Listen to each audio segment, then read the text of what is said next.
średniowieczu, przypuśćmy, eunuchów kastrowano, żeby nie by takiemu maharadży nie dmuchali tych dziewczynek w haremie. No, to samo powinni księży wykastrować tych, co mają ciągoty. No, ja bym mu jaja łożnął.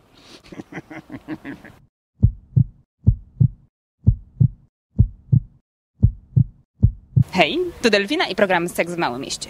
Dziś w Wyszkowie będziemy rozmawiać o życiu seksualnym duchownych. Czasem słyszy się, że księża i zakonnice mają dzieci. Co myślisz o zakazie kontaktów seksualnych dla osób duchownych? Co myślę o tym? Że to jest idiotyczne. Ja myślę, że to nie powinno tak być, ponieważ no wiadomo, każdy jest człowiekiem, ma jakieś swoje własne potrzeby, no i musi jakoś je spożytkować. Natura człowieka ciągnie do lasu, prawda? Tak samo i normalni ludzie składają śluby i wszystko mówią, że jest okej, a potem całkiem co innego wychodzi. Tak samo się i księdzowi należy. Każdemu wolno. Wolny kraj.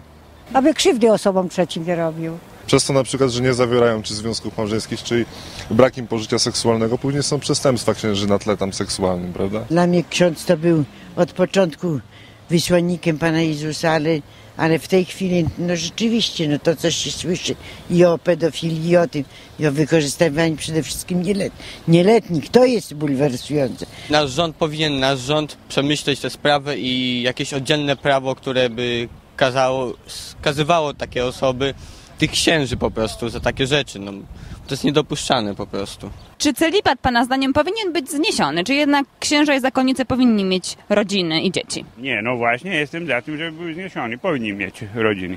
To, żeby wprowadzać zniesienie celibatu, to jest po prostu śmieszne, bo wiadomo, że to się z tym wiąże. Nawet są przysięgi, że się poświęca całe swoje życie Bogu, więc oni powinni się zająć tematem z Bogiem, różnymi sprawami, tymi, co się zajmują, no. A nie tym, że dzieci albo rodzinę mają po prostu. To powinno być zniesione, bo to już nikt tego nie przestrzega chyba. No jak ktoś przestrzega, no to współczuje.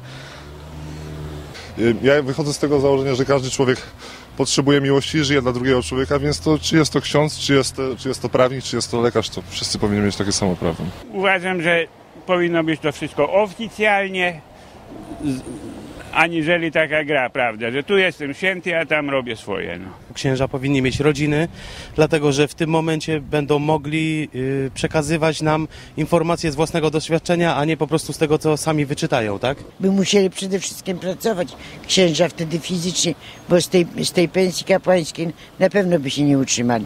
Wiadomo, że to wtedy byśmy musieli wszyscy na nich płacić. A spotkałeś się osobiście z taką sytuacją, że, nie wiem, ksiądz albo zakonnica mieli kochanka albo dzieci? Spotkałem się, że ksiądz miał dzieci. I to jest dla mnie normalne. Ja coś słyszałem, że w Porządziu, no już powiem po miejscowości, w Porządziu po prostu był jakiś ksiądz, który tam dziecko miał po prostu z jakąś inną kobietą, nie z zakonnicą. Niedawno naszego wielce szanownego proboszcza pogoniano za 2 baby, które trzymał. I one mu gotowały jeść i się pobiły pod kościołem, no, w imię Ojca i Syna. No. I dlatego został wywalony gdzieś tam do łap pod Białystok. No w Wyszkowie tutaj proboszcza jeden facet ganiał podczas mszy za to, że różne rzeczy robił z jego żoną. Od mieszkańców Wyszkowa wiem, że co drugi ksiądz ma jakieś dziecko. No. O, to nie jeden. Na Rybienku, nie na Rybienku, jeszcze tam gdzieś w okolicach, w Broku też. To nawet w szkole, nawet temat narzuciliśmy na religii o tym, no i byłem strasznie oburzony po prostu, no. Ja pochodzę z nadmorza oczywiście, z województwa zachodniopomorskiego, no i w tamtych rejonach akurat był ksiądz, który, no można powiedzieć na plaży nawet z partnerką, ale nie w tej samej miejscowości, tylko oddalone jakieś 100-200 kilometrów po prostu paradował ze swoją partnerką. W slipkach oczywiście, tak jak w stroju plażowym jak najbardziej. W slipkach bez koloratki, rozumiem? Dokładnie tak. Ja też się spotkałam z taką sytuacją, że tak naprawdę ksiądz i jego rzekoma gospodyni, która była jego także no tą kochanką, żyli sobie i jeszcze tam ich dzieci żyły, no to trochę niefajne było, no. Jak jeszcze rzekomo parafianie twierdzą, no, że to jest po prostu gospodynia, ale wszyscy i tak wiedzą, że to jest ta kochanka, no to każdy siebie oszukuje. To się nic nie zamieści pod dywan, bo to widać, no co? No i jeżeli taki ksiądz mi mówi, że ja to i to robię źle, no to jednak nie czuję się z tym dobrze. Dziękujemy mieszkańcom Wyszkowa. Rozmawiało się fantastycznie. To wszystko na dziś. Do zobaczenia za tydzień. A wszystkie dziewczyny zapraszam na www.femera.com. Portal dla dorosłych kobiet.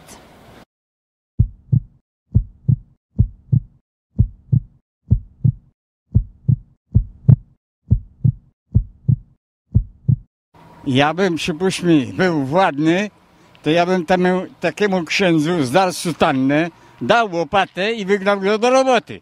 A nie tylko, żeby się modlić i pieniądze zbierać na kochanki. Tak bym to zrobił. No.